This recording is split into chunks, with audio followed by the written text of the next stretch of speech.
The best man's secret. My wife betrayed me with my best man. But I took everything back. 7 years of love. 7 years of friendship. And in one night, I discovered my wife Sophie had betrayed me with the man I trusted most, my best friend Lucas. I didn't scream. I didn't fight. I stayed silent. And in that silence, I built my revenge.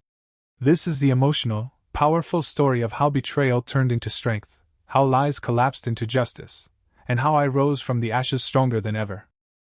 Broken heart betrayal. Fire revenge. Flex biceps strength.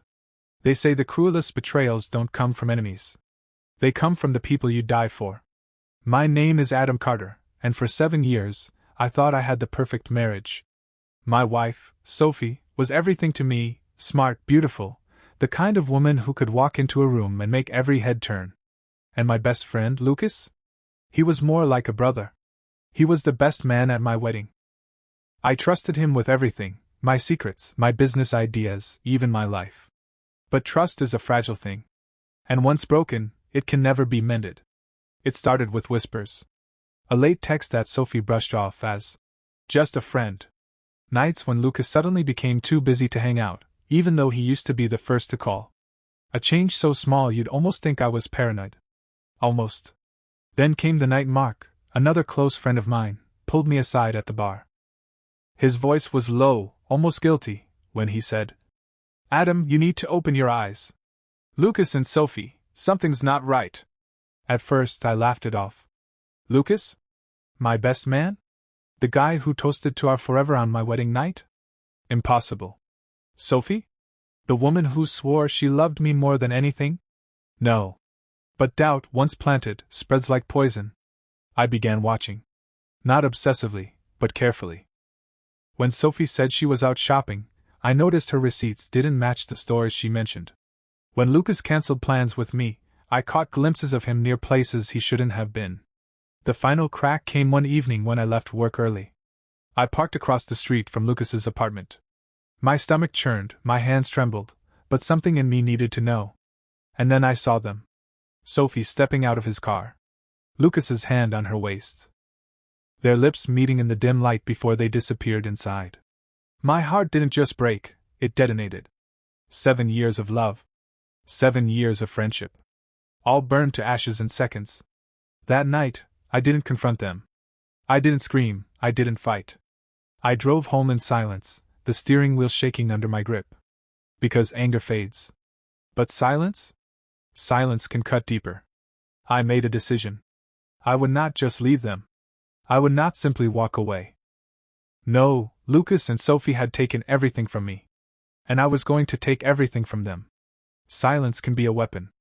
In the days after I saw Sophie and Lucas together, I said nothing. At home, I acted normal. I kissed Sophie goodnight. I asked about her day. I pretended to believe her lies.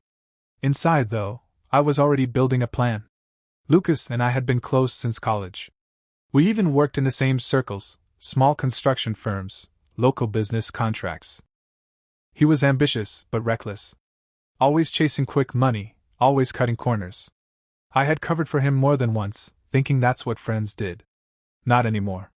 My first step was simple: information. I dug into Lucas's business deals. I knew where he kept his records, how sloppy he was with passwords, how often he bragged about his big wins to the wrong people. I didn't need to hack him. All I had to do was listen, collect, wait.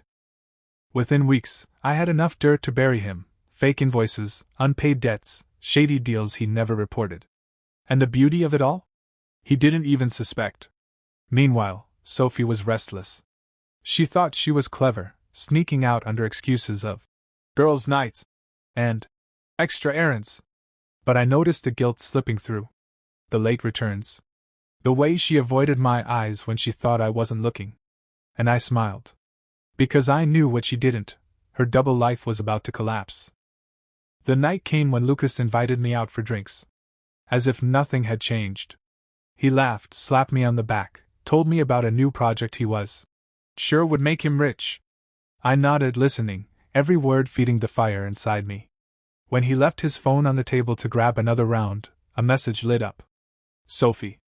Can't wait to see you tonight. Don't tell Adam. I took a picture. Proof. One more nail in their coffin. By the end of the month, I made my move.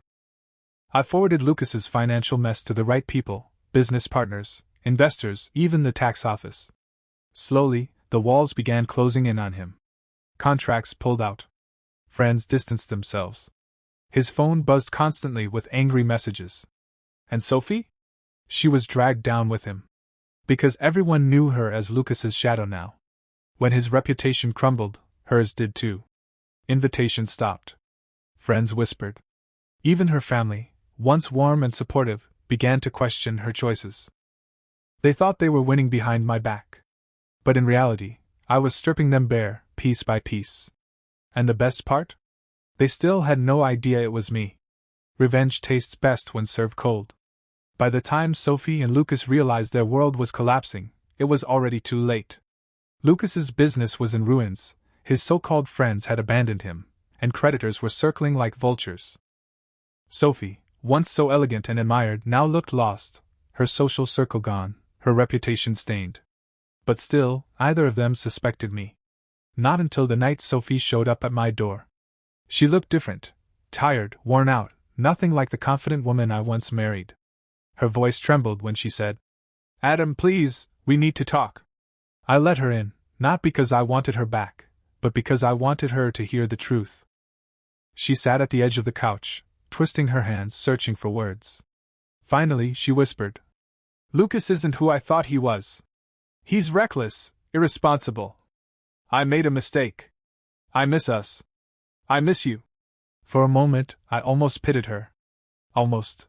But then I remembered. Her lies. Her betrayal. The way she kissed him like I never existed. And pity turned to steel. I leaned forward, my voice calm but sharp as a blade. "You didn't just make a mistake, Sophie. You destroyed 7 years of my life. You chose him. You chose betrayal. And now you're living with the consequences."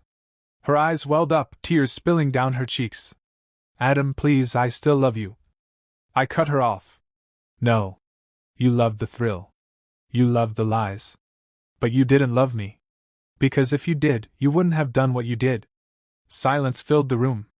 Heavy, final. A week later, Lucas tried reaching out too. He cornered me outside a diner, desperation written all over his face. "Adam, man, you gotta help me. They're after me, investors, debt collectors. You're the only one I can trust." I laughed. For the first time in months, I laughed freely. "Trust? You burned that the second you touched Sophie. You wanted everything I had, and now you've lost everything you had." I walked away, leaving him standing in the rain, broken and alone. That night, I poured myself a drink and stood by the window. For the first time since the betrayal, I felt light. Free. Sophie and Lucas had tried to take everything from me, my marriage, my friendship, my peace. Instead, I took everything from them. And I realized something powerful. Betrayal doesn't define you. How you rise from it does. My life was mine again. And I was never going to let anyone take it from me.